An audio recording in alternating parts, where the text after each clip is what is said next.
not lost.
Told you I'd come back to Kuripapango. Well, if you remember last time I was here at Kuripapango, the end of April, did a walk around to clean up and picked up some rubbish. All that I could see, and it was a reasonable pickup as well. It is now the end of September. Got a bag here, and I'm only going to put rubbish from the campsite that is not mine into it, and we'll see how it looks at the end. Not even 10 minutes later, and this is going a little bit differently to how I thought, but someone's sending me mixed messages. Drinking Stella tends to suggest you've got a little bit of class, but throwing all your bottles into the trees behind your campsite suggests otherwise. Question now is, where's the other 4? Might be the challenge for the rest of the trip, is to find the complete box of Stellas.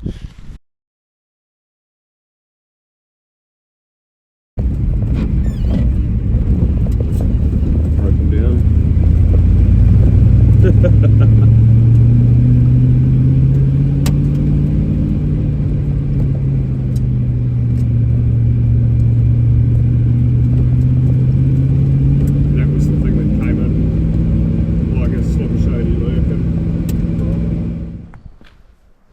Take note of these arrows, it'll be important later.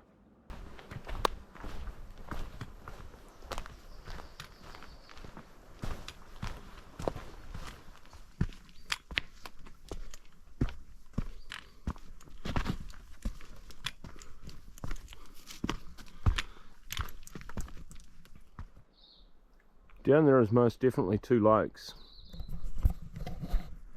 Somehow, despite the sign, we seem to have taken the track to Mount Kuripapango, which we wanted to do anyway, but apparently the universe is taking control of the situation. We're doing that now, not tomorrow. It'll be interesting when we get back to see where we took the slightly wrong turn, because this definitely isn't the track that is kid-friendly, like I think I remember seeing about the lakes somewhere, or hearing from somebody about the lakes, but hey, them's the breaks. On with the adventure.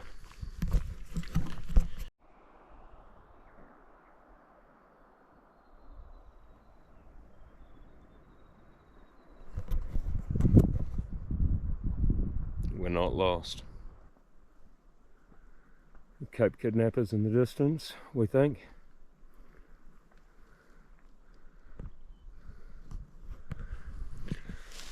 So Mount Kuripapango is about 1,250 metres above sea level. We're just over 1,000 at the moment-ish.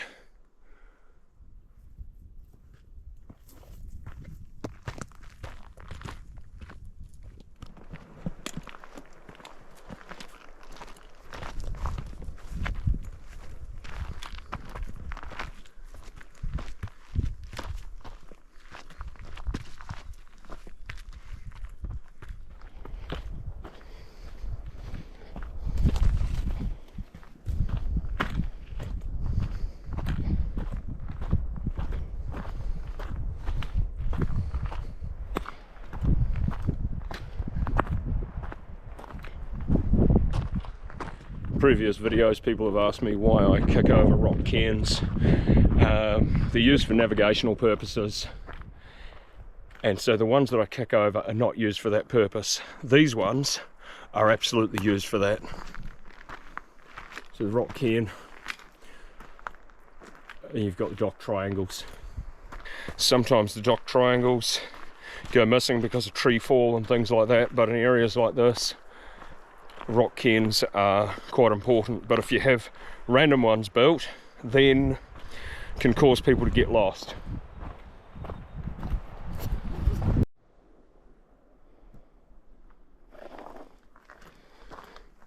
So prior to this being planted in pines, it would have been open tops, and so the cairns are also around the Waratah poles as it's a poled route.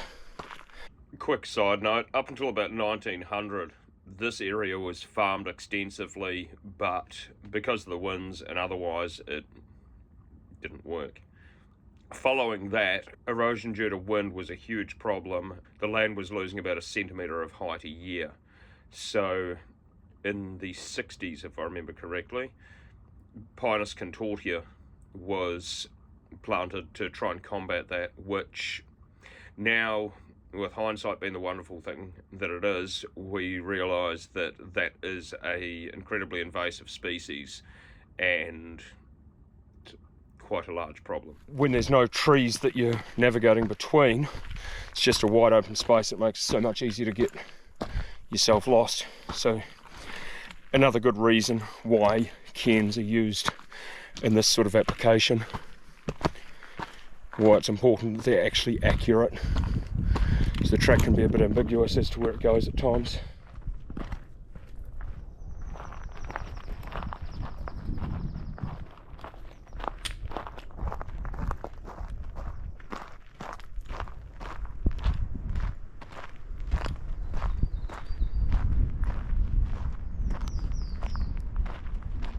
Hour or 45 minutes that way.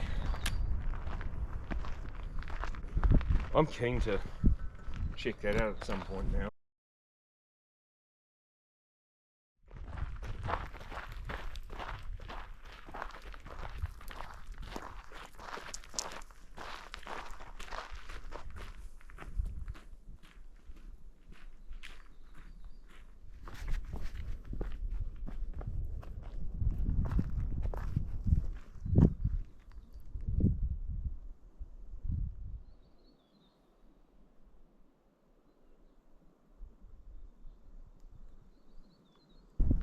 So that is the destination.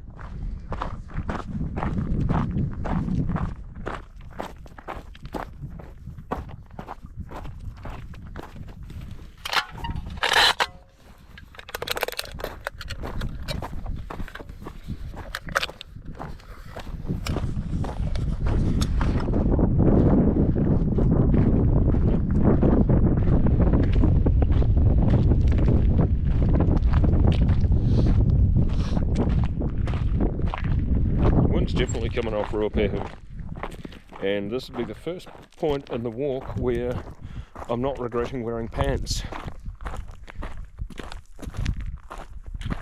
Interestingly enough, I never tramp in pants. I don't know what made me do it today. Even in the snow I've been known to not wear pants, so not quite sure why today was so different.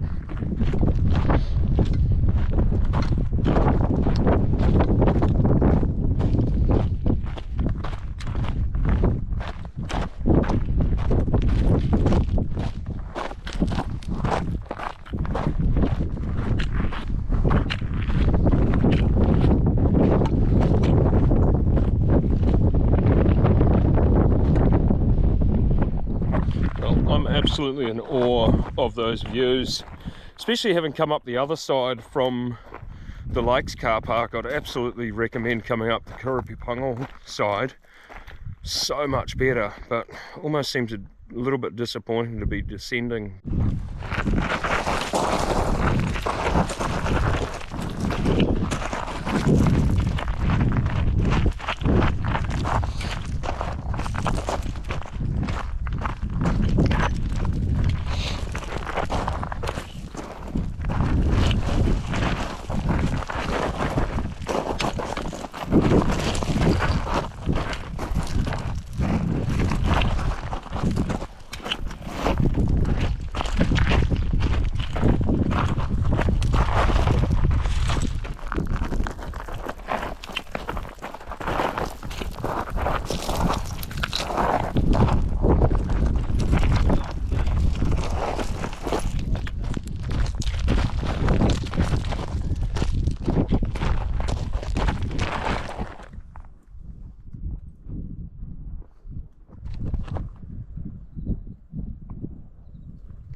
no idea what this is, but if anyone does know, I'm quite curious.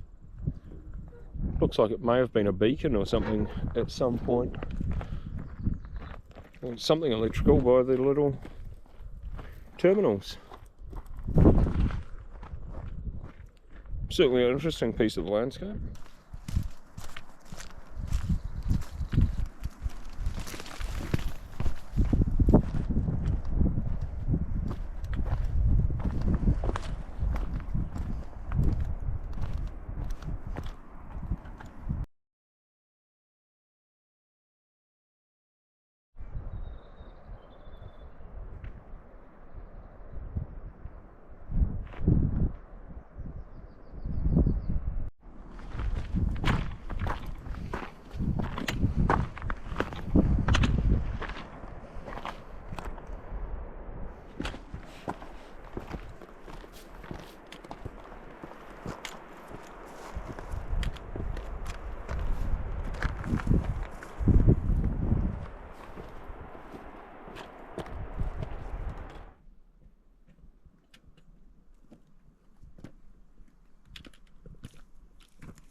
Oh, I can see the cableway that's on the map.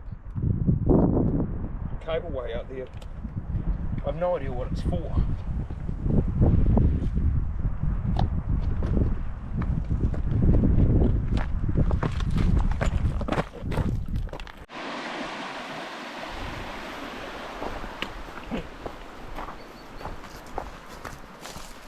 Somewhere down here there should be a swing bridge that I thought was a cableway, otherwise we're going to get wet feet.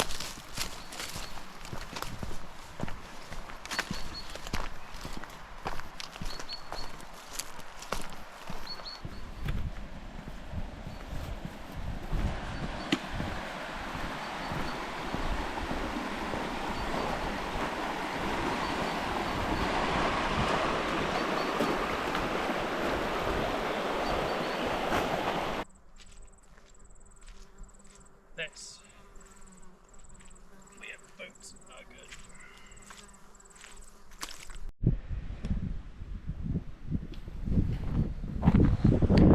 good. 2 hours.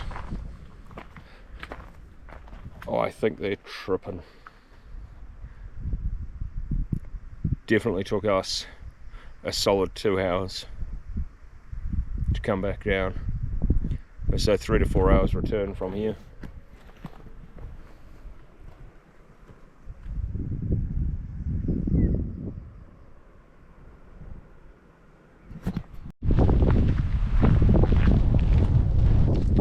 So after all that trip turned into being a basically road end to road end, car park to car park trip. So a little bit impromptu and not planned that way. So now it's a case of go back and pick up the Land Rover and come back to camp.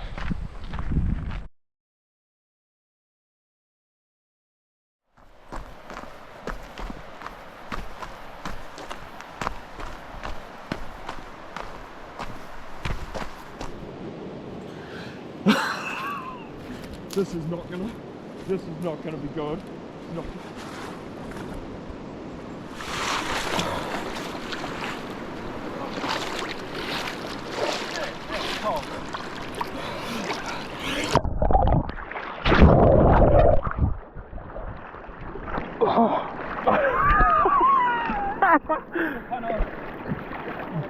Damn, that is cold.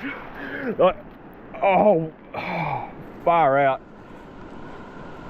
Takes your breath away. Yeah, does it what? And my calves are absolutely killing me after that. But that was nice and refreshing. I'm gonna have to do a second then. I'm like, I can't do one and you do two. Oh.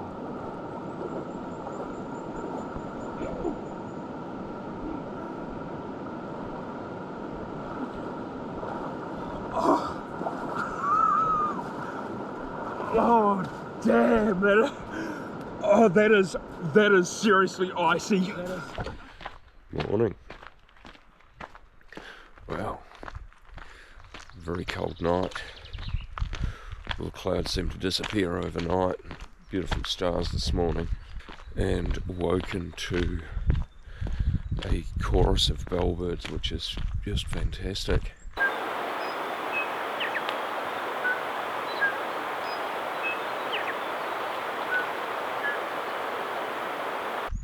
I'm off in search of some photos, perhaps.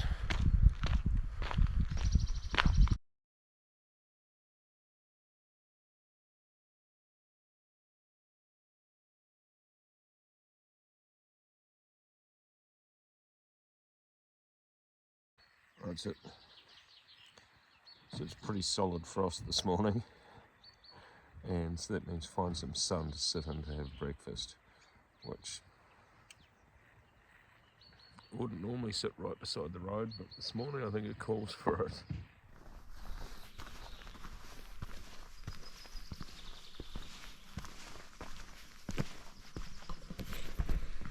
So in a case of deja vu, we're here all over again. We're following the arrows.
Wow.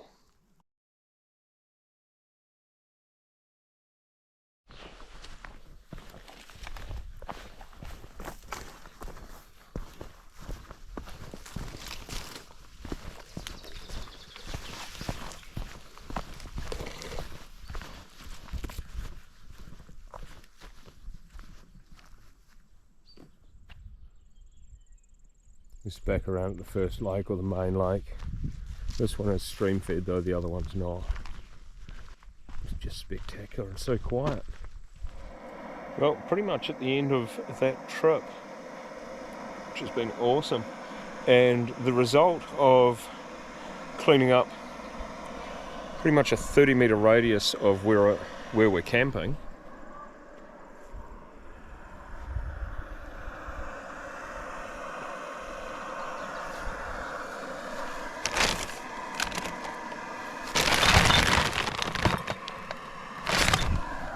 Pretty solid effort, and that's, I think, at about 5 metres into the trees, so taken a fair bit away, but it's shocking. It's absolutely shocking. Though, first glance it actually looks really tidy, so gonna have a coffee and some lunch and then get on the road.